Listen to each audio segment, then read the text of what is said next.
Welcome friends to another r/MaliciousCompliance video. If you want to be a kind person today, all you gotta do is hit those like and subscribe buttons down below. That said, our first story of the day is by Weber Darren 97. Write me up for following the rules? Okay, I'll follow the rules. In November 2021, I worked for a small logistics company that delivers for Amazon. I applied for this position because I love driving and am pretty much at home on the road. I thought I should give mass delivery a try, see if I like it or not. Well, this company ruined it for me and went the extra mile to piss me off. I found out on day one that I didn't get any formal training. Instead, I got inducted into a nursery program that included 2 ride-alongs. This means that in my first week, I deliver 50% of a normal route. On my first day, someone will come with me to show me what I'm doing. Then I'm on my own for the rest of the week. On the first day of my second week, I was moved to nursery 2, 80% of a normal route,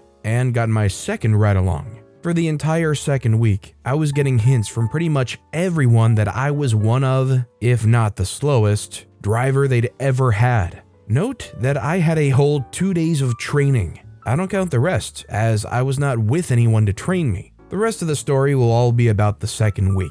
The first thing that really pissed me off was when the delivery app took me to an address that didn't exist. Like legit, just a big dirt lot with bulldozers and excavators. No mailbox, no buildings, nothing. It's Sunday night, so there's nobody around to ask. So I called driver support. The conversation went as follows. I say, I have a package that's undeliverable, the address is incorrect. Driver support says, just mark it as missing. I say, why would I do that? I have it right here in my hands. Driver support says, the undeliverable button isn't working, just mark it as missing, hangs up. I proceeded to mark it as missing and finish the rest of my route early and without incident. I returned the missing package to the warehouse, told the marshals what happened, and returned the van to dispatch. When I got back to dispatch, there was a write-up waiting for me because I returned a package marked as missing instead of retrying delivery. I told them what happened and was told to sign the write-up. I refused and went home for the night. On the next to last day of my second week,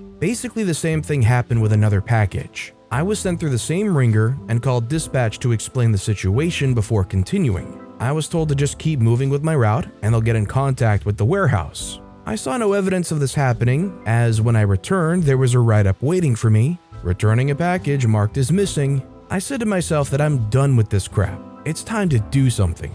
I reread the employee contract and found a clause that every time the van comes to a full and complete stop, it must be turned off. Oh boy, did I know what I was gonna do the next day. I came into work, claimed a van, picked up my packages, and proceeded to turn the van off every time it stopped. I was laughing so hard at all the people honking at me while restarting those big vans. After about 2 hours and at least 150 restarts, it wouldn't turn over anymore. I called dispatch and requested a rescue van, and then killed the rescue van and the rescue van for the rescue van. I killed 3 vans in one day. When I returned to dispatch over an hour late, they asked me what happened. The nice way of asking, what do you think you're doing? I said I was following the contract and proved myself correct in front of my dispatcher. He wrote me up for unsatisfactory performance, and I pointed out that that makes 3 write-ups in the month. If he wants me to sign that, he'll have to call the boss in, then explain why I'm being written up again. I said, yeah, call your boss. I'm sure she'd love to hear why she's being called in at 9:45 at night. He dropped the write-up. I followed up by asking if one of the faster drivers could meet me at the warehouse 10 minutes early to discuss van organization. He agreed to this. I didn't show up the next day. If you were dealing with a job that felt so over your head like that and you weren't getting any assistance and getting kind of thrown under the, well, delivery van, do you think you'd rather stick it out and try to figure it out? Or would you rather quit before it goes on for too long? Let me know in the comments down below. Our next story is by Nightcorn. Never refuse a client who wants to use the bathroom?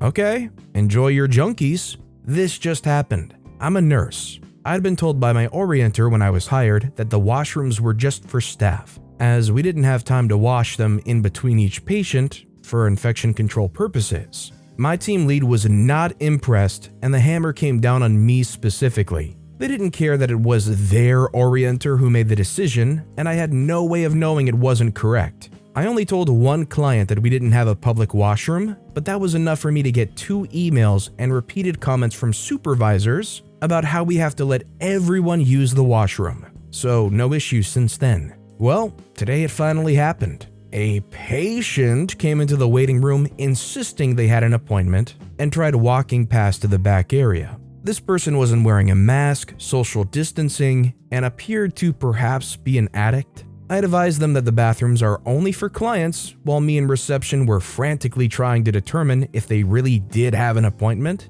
It's not unusual for late booking to come in without notification. The patient said they were a walk-up appointment, which we just started doing a few days ago. So I go to bring them into a room. They charge past me to the bathrooms, claiming they had a medical condition, and we had to let them use it, otherwise it was discrimination. Management told me that everyone can use the bathroom, so alright, I let them in. We can hear them opening the back of the toilet. Now the water's running. It's been 7 minutes. I go to the door, advise them that they have to leave. It's been long enough to pee. They tell me they're washing their hands. I wait 45 seconds and advise them that even us nurses only wash our hands for 30 seconds. Patient tells me they have to put on their pants. I advise them that I don't think they should have taken their pants off to go pee. Now they tell me they have to get their boots on. I advise them that usually people leave their pants and boots on to use the bathroom in a public facility. Security tells them to get out. They insist they're just doing up their laces. Security says to exit the bathroom. Water splashes, more weird sounds. Patient gets mad about us wanting them to come out without their laces up. Do you want a liability issue if I fall? Me and security agree that we're willing to take that risk. Patient comes out, pantsless, and proceeds to spend upwards of a full minute doing their laces in the hallway, all the while ranting about liabilities and them tripping and how we don't care about injuries because COVID is the biggest government hoax and we're all complicit in it. Patient storms out, leaving their pants in the bathroom and an unholy mess behind. Breezes right past the patient rooms, completely uninterested in actually doing their walk-in appointment, which we knew. Me and the other nurses proceed to clean the crap out of the bathroom and waiting room. Honestly, bless anybody that deals with these kinds of situations and just keeps going to work after that, because Lord knows if you have to deal with people like that who come in, leave their pants behind, and basically wreck the bathroom covered in biohazard, a lot of people probably wouldn't want to stick around for that. This next story is by KM Hags. I need to get my priorities straight. A little background. I, 29-year-old female, own a home with my fiance, 30-year-old male, and we split expenses and housework 50-50. I like to think we contribute equally to the household, but one area we differ in is our work schedules. I'm a night owl and have insomnia. He works the typical 9 to 5, and I bartend during the evenings 4 nights a week, with one morning brunch shift. My sleep schedule is very wonky, and lately it's been sleeping from about 9 or 10 to 2 and a sleepless night or 2 per week. Before you judge, we have no kids and this works for me. I do my best to stay quiet and want to get things done while I'm awake at night, but don't want to wake him up.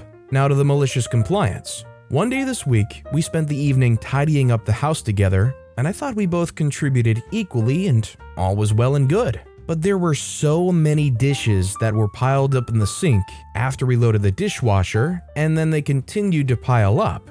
This is also a constant issue for us, as he also tends to leave dishes in the sink even when the dishwasher has plenty of space. Last night, I had a sleepless night and I spent it quietly in the living room working on a paint by numbers. Tonight, I came home and was told, "Your painting looks good, but you really need to get your priorities straight," and mentioned the dishes in the sink. Now, this really pissed me off because most of the dishes were his. I'm his partner, not his maid, and I had shoveled our enormous driveway the night prior. I decided he was right. So at 4 in the morning, I went to the kitchen and did all the dishes loudly. He came to the kitchen and asked me what the heck I was doing. I told him that I was getting my priorities straight and doing the dishes like he asked. Little update, he just got up for work. We both apologized, and he said, "Good job in the kitchen. It looks very nice." I was gonna say that there does seem to be some level of dysfunction in the relationship, but considering everything that went down in the morning when they got up, despite maybe being a little cranky about it, they were able to crack some jokes or at least actually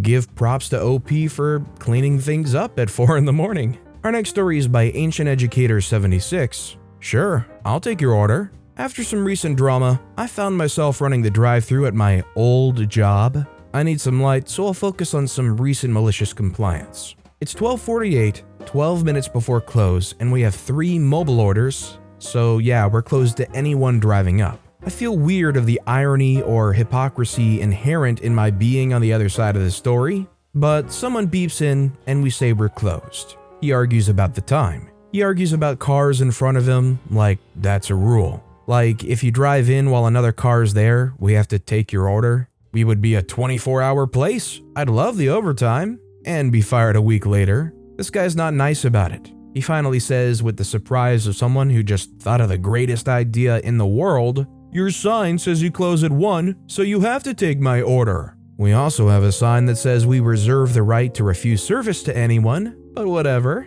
Time for some malicious compliance. Okay, sure, we'll take your order. He orders a Dave's double. I say, "I'm sorry, sir, we don't have any big burgers right now. The grill's down for the night." He then orders a chili. I say, "Our chili's tossed for the evening. Sorry." Audibly frustrated, he says, "Fine, I'll take a Frosty." I say, "Sorry, sir, our Frosty machine's down for the night." He then relents. "What do you have?"